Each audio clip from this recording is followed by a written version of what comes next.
Cowboys. It means I can't call it walk into him anymore, as I said before the break. 107 million, that's what Jan said. 66 mil upon signing. So you can't walk that to the bank. You got to drive that one, Skip. Or drive it to him when. In what? Oh, he probably got something fly up in Philly. I don't know. He strikes me what, he from North Dakota? Yeah. He old hunter. So he strikes me as a pickup F-150, something like that, a Raptor or something like that. He's always hurt, so he might have to call Uber. You know, an Uber driver. Okay, you got jokes. Yeah. I love this because guess what this means, Skip? Now, you say your guy, this is what you tell me. Now, this is what you tell me since September 6, 2016, that Dak Prescott is better than walk it to him.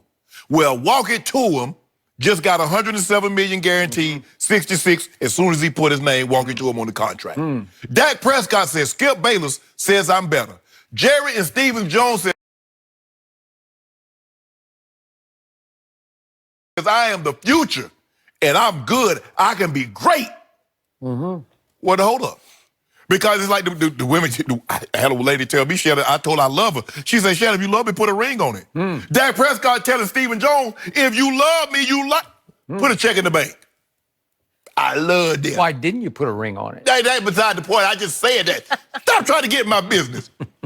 You know we're asking all these I'm questions. trying to put it in the Wentz context because I wouldn't have put a ring on that one, man. They put a check on it. Yeah, okay. They put a check on it. Yeah.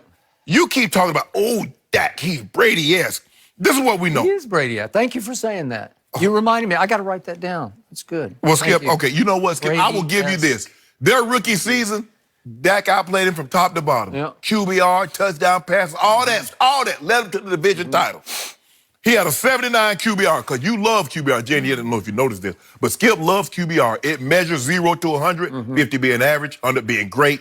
Dak was a 79. I think he finished fourth that year, didn't he, Skip? Had an outside chance. He finished second. Had a chance to finish first, but... Well, they mailed it in at Philadelphia because they had already clinched the division at 13-3, so they didn't...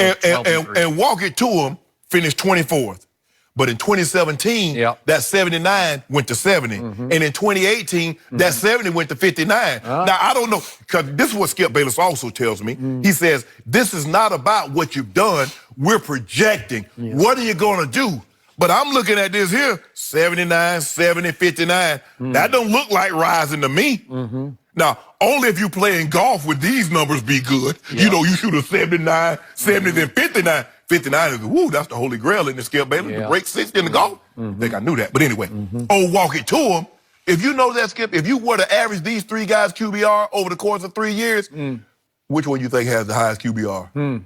If you were to average their touchdown passes, which one you think has the most touchdown passes? No, wait a second. Are you saying just average QBR over their first 3 years? Is that what you just said? If you were to take their QBRs, last year's QBR, walk it to him had a 65. That was 12th. Dak Prescott had a 59, which was 17th. Okay. Now, let's do the 3-year average of the QBRs. Add them up.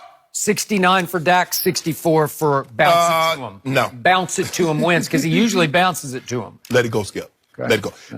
Over the last 2 years, and I know you don't like this, but the passer rating on third down, did you know only Patrick Mahomes, boy, has a higher QBR? Only my Mahomes boy got a higher QB passer rating on third down than walking to him. I don't know if you noticed this, but Dak is 14th. 14, 32 teams. So kind of where I have him at when we talking about quarterbacks somewhere middle of the pack. So with that being said, he walking to him's contract just put even more pressure on the Cowboys to get something done. See, Skip, it's almost like the Cowboys are like, Dak, we want to, give us a discount. Dak's like, nah, I ain't gonna give y'all that kind of discount. They're almost betting against themselves. Well, if Dak starts the season a little bad, he'll sign his contract. We can get a hometown deal. Dak says no. I've won 2 division titles and a playoff game. I won't walk into a money or we get no deal. Tell me when it's my turn. It's yours. Is it? Take it away. Thank you. I'm about to unleash on everything you just said. My initial reaction, my immediate reaction to the headline, Wentz gets extension, was congratulations, Cowboys. Thank you. Happy days are here again. The Eagles just terribly overpaid no, they didn't. for a quarterback who is not and will never be better than Dak Prescott. And now the Eagles are stuck with bounce it to him Wentz for 6 years. And I am so happy about that because I remind you, Dak Prescott beat him twice last year. Not just once, but he beat him twice. Beat you twice the year before. Yeah, because my team was crippled, right? Well, his team was crippled. And we still made the playoffs. When they're at full strength as rookies, you know what happened. So here's the point.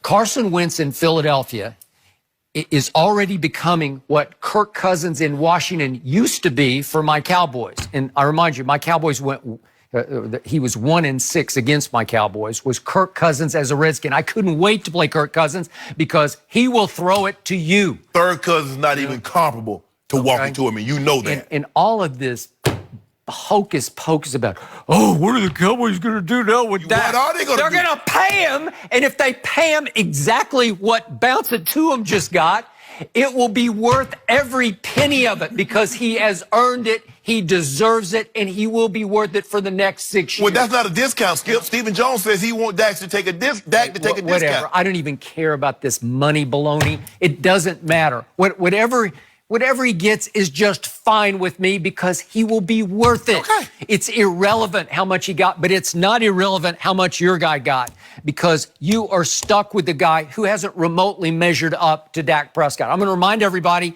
they've both been in the league now for 3 years. One out of the fourth round. One, the Eagles traded all the way up from 8-2 to get out of North Dakota State. And he's rewarded them handsomely. So in those 3 years, I don't know how this happened, but would you believe that Dak Prescott set an all-time record for a quarterback in his first 3 years for completion percentage? All time. Nobody's ever had a higher completion percentage over the first 3 years of his career. Tom Brady, Peyton Manning, Joe Mont, name them. Not as great as this guy.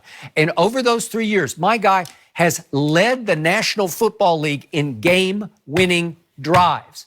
My guy is the alpha. He's also the omega. He is it for the Dallas Cowboys. He is the unquestioned leader of the Cowboys. But just 5 months ago, I had to sit back and read in the Philly Voice an expose about Carson Wentz's lack of leadership. And the headline was, sources inside the Eagles paint Carson Wentz as selfish, uncompromising, and playing favorites. Ugh, it was ugly. You might have leaked that. You know what? As I read it, I winced, as in W-I-N-C-E-D, wince. You didn't wince. You loved it. You loved it. You loved it. You loved every word. Every paragraph, I was like, ooh. Yeah, exactly. Ooh. Ooh. Okay. So this is the guy you got for the next 6 years. That's right. Congratulations, Dallas. Way to go. So my guy really didn't have anything to live up to because we all know, you've reminded me 1,000 times, Tony Romo never won anything in Dallas, right? He never even got to a championship game. But Jerry said he's box office. Oh, box office. But he never won anything. He did. So there's nothing to live up to. Your guy, on the other hand, he's got to live up to Super Bowl MVP Nick Foles, who's no longer there. So there's not even a safety net of Nick Foles, who took these Eagles on 2 magical playoff runs the last 2 seasons. On something Walker to him started. Wow. Oh, but Walker to him has played 0 playoff snaps. Would you believe that? He's played 0 playoff snaps, and they just gave him the sun and the moon. Yeah. Wow. You're betting on what? Should have gave what him a evidence star, do you have? Really? Yeah. So now he's got to live up to a guy who had a shrine built to him in the Eagles locker room. Nick Foles, was it in Long's locker? I think it was, Chris right? Long. Chris Long's locker. That he built a shrine to Nick Foles because he was their magic man. The magic man, Nick Foles. And the Eagles, because their foolish pride is forcing their hand to wrong decision after, it's like good money after bad, right? No. It's where you just keep saying foolish pride, foolish pride, foolish pride. We traded all the way up from 8-2 to get this guy. So we got to hang with him. We got to let Nick Foles go. We got to clear the decks for him. Let him go. And they did that. Yeah. And watch Walker to him reward them handsomely for that decision. Yeah. All I know is that this decision and your inability to, if you stop being cheap because you didn't cut no corner when you bought that $250 million yacht. So Dak Prescott, you just cost yourself probably another 10, 20, maybe even $30 million on Dak Prescott by being cheap. Worth every penny. That's what I've been telling you about walking to him. He's worth it. Yeah, he'll be worth it. So now I hate to even bring this up, and I got to knock on wood for Carson Wentz. Thank you very much. Duh. This man has been, dare I say, injury prone. I mean, that's trivializing what he's been, because we go all the way back to North Dakota State 4 years ago. He broke his throwing wrist, and then his rookie year, he had fractured ribs, and then his second year as an Eagle, he tore his knee all to hell, man. He ACL, LCL. And he threw a touchdown on that bum knee with a torn ACL and LCL. He still threw a tub. And Nick Foles came in and closed that deal at the Rams, and they were off to the races. We was the already Super Bowl negotiating. races. We already had the lead. You make it seem like he brought him from behind. Nick Foles beat Tom Brady in the Super Bowl. That Can ain't, you believe that? Eli Manning did it too. Yeah, we know how you feel about Eli. Can I interest you in that? No, because we're talking about bounce it to him right now. And then last year, right? Eli going to the Hall of Fame off Tom Brady's back. Last year, for the fourth straight year, he had a stress fracture in his back. I don't know, transverse process. I don't know what it was. Just shut him down. Shut him down. Oh. So that's 4 injuries. And guess what? My guy Dak hasn't missed a game. I don't know. So you just bet your ranch on this? Back injury because why? Why did he hurt his back, Skip? Overcompensating. We're going to talk about that in the next segment. Yeah, I'll put those two in the same sentence. Number 2 and Carson Wentz. They'll both let you down when you need it most. No. Yeah. No. And they both stay perpetually hurt. They're always injured. Carson Wentz will stay healthy this year. Yeah. And he will reward the Eagles. Okay. And let them. And we're going to look back, Skip. We're going to look back in 2-3 years. He underpaid. I see why the Eagles stepped up to the plate and gave him that. That's why you do it, Skip Bayless. Get ahead of the curve. I get to play Carson Wentz now 12 times that I know of, because I think it'll only be 12, because there's no way they're going to play in the playoffs, because the Eagles won't be in the playoffs. And walking to them will have a better record against the Cowboys than the Cowboys have against them. Nope. It's going to be Let's put 5 cases of doing